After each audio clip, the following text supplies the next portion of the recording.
Most of us don't think of a band like Dream Theater being capable of producing something that is considered a failure.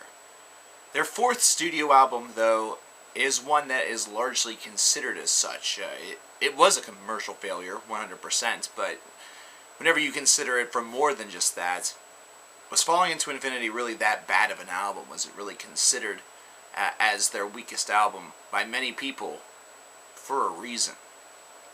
Well, let's take a history course right now as we review this album, and we're going to examine this a little bit more in depth.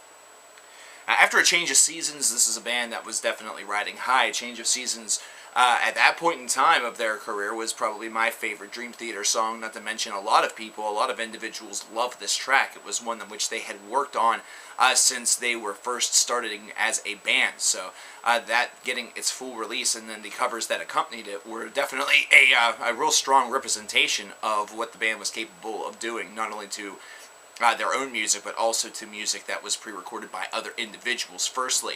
However, with Falling Into Infinity, what we have was a record that's, it was kind of doomed from the start. The band definitely had started writing, and they had in fact written enough material for a double album at this point in time, which one of the songs, strangely enough, would end up being their next record, the record that we're going to talk about after this. Metropolis 2 Scenes from a Memory. They had written a song called Metropolis Part 2 in order to continue the series. However, after this, they expanded it into its own album, considering this was not allowed to be a double disc because of budget concerns. So this is an album that ended up being only one record. It was one where they had to condense the unholy crap out of it. They really had to shift around the way in which the songs were listed and the way in which they were arranged. There was a lot of intervention on this album from the record label and from, well, individuals that were not the band. Let's just leave it at that. This has been considered by the band as practically hell. It was definitely one of the worst situations that the band had ever been really a part of. It was definitely a low point for their career as far as creativity-wise, considering they kind of were no longer completely and totally 100% in control, and the result actually proves this quite nicely. Up until this point, Dream Theater had been known as a prog rock band that had a lot of metal tendencies. They had a lot of ability to expand their compositions, really show their virtuosity, and have kind of a harder edge to them. With this album, that really tamed down a good bit, and there was a lot of presence of differing emotions that were really present on this record. You listen to a song such as Hollow Years, and it's a very, very good song, don't get me wrong, but it's one of those songs where I almost prefer live versions over the studio version because it just seems to evoke a whole lot more in the way of emotion. A lot of the compositions on this album, whether they be good or bad, just have a certain air of feeling very dry and forced. And this is a band that doesn't ever give less than 110%, so it's very, very strange that there's just so much of a negative stigma that really surrounds this album, and you can kind of tell whenever you listen to it. The album art by itself can kind of give you a weird representation of what's going on. Whenever you look at it, there's an obvious explanation to it that is going to be very wrong from what mine actually is. But whenever you see the two, basically looking at something through binoculars and seeing kind of two separate sides of things, I find that to be a strange but fitting metaphor for what was going on during the release and the recording of this album, where you had two people that were kind of on opposite sides of the spectrum, really showing just how opposite and how far away they truly were, even though they were probably face to face in reality. It's a very, very strange metaphor that, well, like I said, it isn't the real reason why that cover is the way that it is, but whenever you read up on all of the history about this album, and whenever you consider all of the things that were going on behind the scenes, it really makes a lot of sense. Musically, this is an album that's really a mixed bag. There's a lot of conventional individuals that will say that this was an album that really tamed Dream Theater down. It really didn't show any sort of evolution. It just seemed as though they were This was a very status quo album as opposed to taking a leap forward. And in a lot of ways, they're definitely right. They definitely cooled down a little bit with this album. This was more of a traditionalized prog rock release. It almost seemed a little bit more of a very conventional slash, what you would expect from a band of this variety, almost as though there was a clear-cut template already in mind, and the record label was unwilling to waver from it. The fact that this album was not allowed to be the full double disc that it was originally entailed to be really leaves a lot of questions for conventional music fans, and especially Dream Theater fans, contemplating what exactly this record perhaps would have been had the full thing been allowed to be released in the way in which they wanted to release it.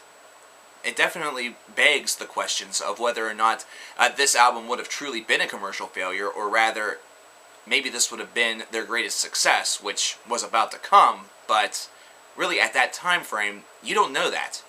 Upon the release of Falling Into Infinity, you probably, if you were a member of this band, would think to yourselves, man, we have to make a change in fast.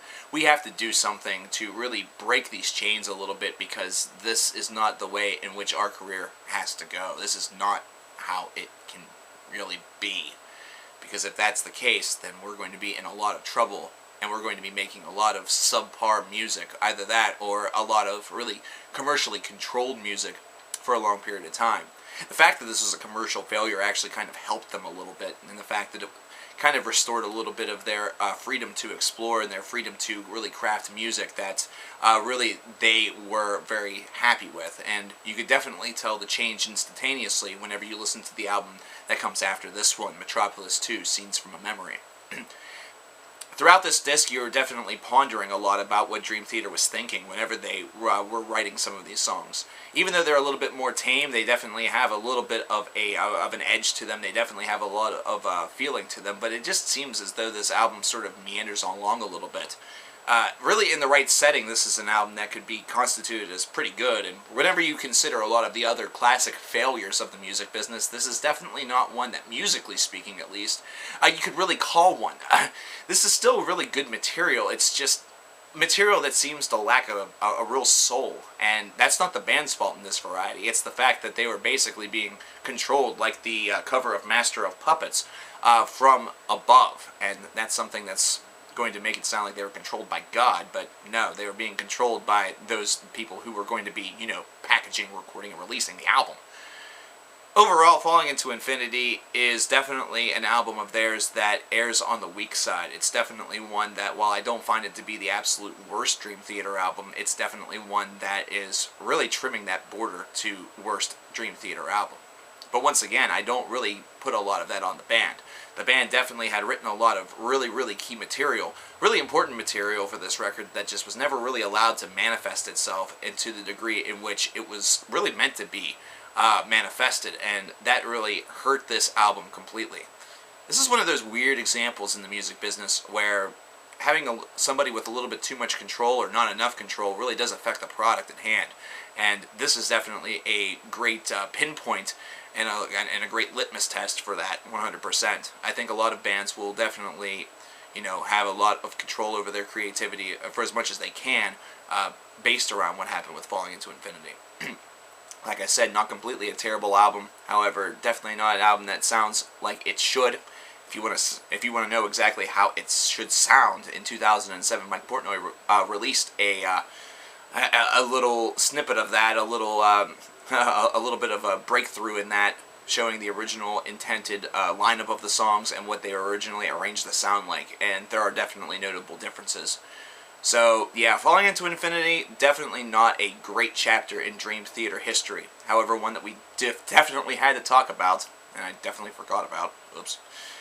And, yeah, let's move on to, what would basically be their best album.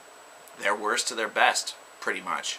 Falling Into Infinity, to what's coming next, Metropolis 2, Scenes from a Memory.